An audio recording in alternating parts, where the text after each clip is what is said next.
SIR ને લઈને વિવાદ શું છે?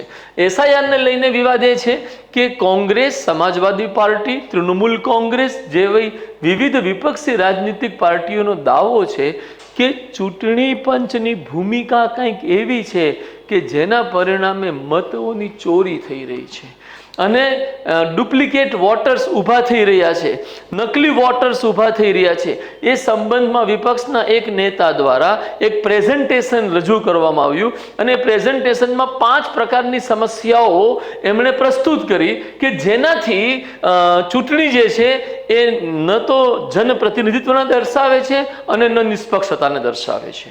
તો એ કન્સર્નમાં એમનો જે આરોપ છે કે ચૂંટણી પંચની SIR કાર્યવાહી પર અનેક પ્રશ્નો ઊભા કરવામાં આવ્યા છે અને ચૂંટણી પંચ દ્વારા ભેદભાવ અને પક્ષપાત થવાના તથા મત ચોરી થવાના આરોપ લાગી રહ્યા છે.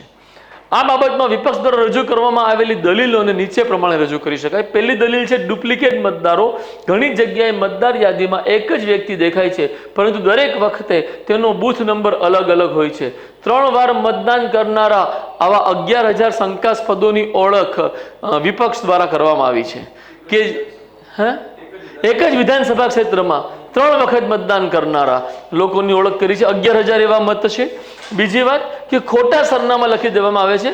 એક્ઝામ્પલ એમાં મૂકવામાં આવ્યું કેસ સ્ટડી કે બેંગલુરુ સેન્ટ્રલમાં 40,000થી વધુ મતદારોના સરનામા ખોટા હોવાનું જાણવા મળ્યું છે. એક જ સરનામા પર 46 મતદારો હોવાની સ્થિતિ જાણવામાં આવી છે. તો ભાઈ એક જ ફ્લેટમાં 46 જણા રહેતા હોય એવી વાત આ દર્શાવવામાં આવે છે. આ પણ શંકા ઊભી કરનારી પ્રવૃત્તિ છે.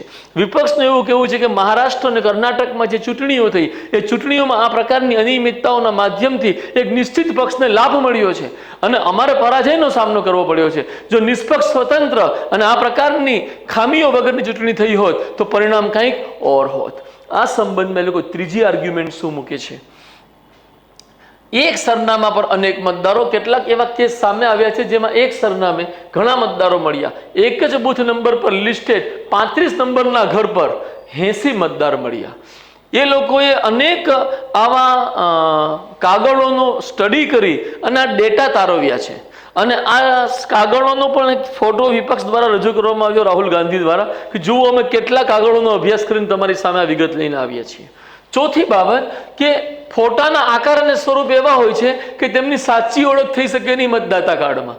તો આ પણ એક મુદ્દો છે કે આ સ્પષ્ટ ફોટો આવવો જોઈએ. ક્યાંક ઝૂમ થયેલો હોય, ક્યાંક દૂરથી લીધેલો હોય. હવે તમારો ઝૂમ થયેલો ફોટો એક વોટર આઈડીમાં બનેલો છે અને ક્યાંક દૂરથી લીધેલો ફોટો બીજા વોટર આઈડીમાં બનેલો છે તો બની શકે બંનેમાં તમને ફેરફાર દેખાય.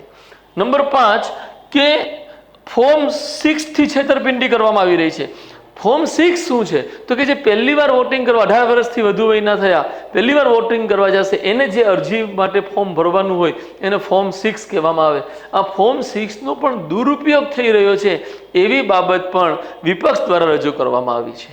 હવે અહીંયાથી આપણા માટે પ્રશ્ન એ ઊભો થાય કે ખરેખર આ પ્રકારના આરોપ લાગ્યા છે તો આવા આરોપોના આધારે અત્યારે વિપક્ષ માગણી શું કરી રહ્યું છે? મારા યુવાનો, વિપક્ષની મુખ્ય માંગણી અત્યારે તાત્કાલિક રીતે એ છે કે ઉપરોક્ત દલીલના આધારે જ વિપક્ષ SIR અંગે સંસદમાં ચર્ચા કરવાનો આગ્રહ કરી રહ્યું છે. બીજી તરફ સરકાર શું કહેવા માંગે છે? તો કે સરકાર એવો જવાબ આપે છે કે અમે આવી ચર્ચા માટે સંમત થઈ શકીએ નહીં. રીઝન નંબર 1 આ મુદ્દો સુપ્રીમ કોર્ટમાં વિચારાધીન છે અને આની પર સંસદમાં ચર્ચાનું કોઈ ઔચિત્ય નથી. રીઝન નંબર 2 આપવામાં આવ્યું કે ચૂંટણી પંચ એક સ્વાયત્ત સંસ્થા અને બંધારણીય સંસ્થા છે કે જેની ઉપર ચર્ચા ન કરવી જોઈએ એવી સંસદમાં પહેલાં પણ પરંપરા રહી છે, એવું પહેલાં પણ વિચાર રજૂ થયેલો છે. એટલે અમે આને લઈને બહુ ઉત્સુક, જિજ્ઞાસુ, બહુ તત્પર છીએ નહીં. હવે એનાથી ઓર વિવાદ વધી ગયો કે ચર્ચા નથી કરવા દેતા, નક્કી કંઈક આમાં ખામી લાગે છે. ચૂંટણી પંચ અને કેન્દ્ર સરકારની મિલીભગત છે. કેન્દ્ર સરકાર ચૂંટણી પંચની સ્વાયત્તતાને ખતમ કરી ચૂંટણી પંચને પોતાની એજન્સીના રૂપમાં ચલાવવાની કોશિશ કરી રહ્યા છે એવો આરોપ પણ આ લોકો લગાડી રહ્યા છે જે વિપક્ષમાં છે.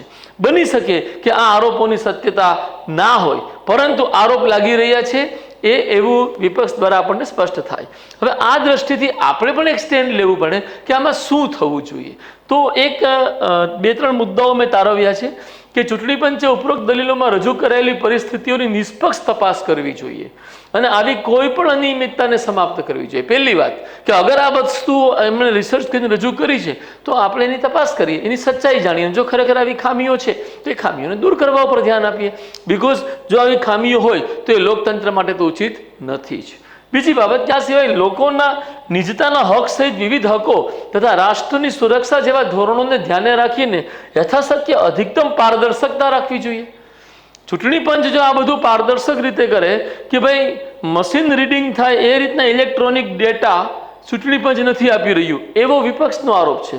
તો જો એવા ડેટા આપી શકાતા હોય અને એનાથી કોઈની નિજતા અથવા દેશની સુરક્ષાને કોઈ ખતરો નથી તો ચૂંટણી પંચે પારદર્શકતાના આદર્શ હેઠળ કાર્ય કરી દેવું જોઈએ. ત્રીજી બાબત કે આ બાબતમાં સુપ્રીમ કોર્ટ દ્વારા જે આદેશ આપવામાં આવે એ જ સત્તા અને કાર્યવાહી ચૂંટણી પંચ દ્વારા થઈ શકશે અને થવી જોઈએ. ચૂંટણી પંચને અત્યારે તો વૈધાનિક રીતે સત્તા મળેલી જ છે અને એ બાબતમાં સુપ્રીમ કોર્ટે એક મોહિન્દરલાલ કેસ છે, મોહિન્દરસિંહ ગિલ વિરુદ્ધ મુખ્ય ચૂંટણી કમિશનર કેસ 1977માં ચૂંટણી પંચની સત્તા અંગે કંઈક સ્પષ્ટતા આપેલી. તો એનાથી આપણને ખબર પડે કે અત્યારે જે SIR કરી રહ્યું છે ચૂંટણી પંચ એ તો વૈધાનિક અને બંધારણીય છે. એને આપણે એમ ના કહી શકીએ કે એને કરવાનો અધિકાર નથી. એ સંદર્ભમાં આ કેસમાં સુપ્રીમ કોર્ટે બંધારણના અનુચ્છેદ 324 હેઠળ મુક્ત અને ન્યાયી ચૂંટણી સુનિશ્ચિત કરવા માટે ECI ઇલેક્શન કમિશન ઓફ ઇન્ડિયાની વ્યાપક સત્તાઓને સમર્થન આપ્યું છે. બીજી બાબત કે આ ચુકાદામાં ભાર મૂકવામાં આવ્યો કે બંધારણના અનુચ્છેદ 329B મુજબ ચૂંટણી દરમિયાન ન્યાયિક સમીક્ષા પ્રતિબંધિત છે. તો ચૂંટણીના આયોજનમાં જે નિર્ણયો લેવામાં આવ્યા છે એનું જ્યુડિશિયલ રિવ્યુ બંધારણના અનુચ્છેદ 329 હેઠળ થઈ શકતું નથી. ત્રીજી બાબત, આ ચુકાદામાં એમ પણ જણાવવામાં આવ્યું કે કુદરતી ન્યાય મહત્વપૂર્ણ હોવા છતાં ECI અપવાદ સ્વરૂપ પરિસ્થિતિઓમાં ઝડપી અને વ્યવહારુ નિર્ણયો લઈ શકે છે. ધેટ મીન્સ કે બંધારણ હેઠળ ECI એટલે કે ઇલેક્શન કમિશન ઓફ ઇન્ડિયા એક સ્વાયત્ત સંસ્થા છે અને સ્વાયત્ત સંસ્થા તરીકે તેની સ્વતંત્રતા અને સત્તાને સુરક્ષિત રાખવાનો દ્રષ્ટિકોણ આ મોહિન્દરસિંહ ગિલ કેસમાં આપણે સુપ્રીમ કોર્ટનો જોઈ શકીએ છીએ. એગ્રી?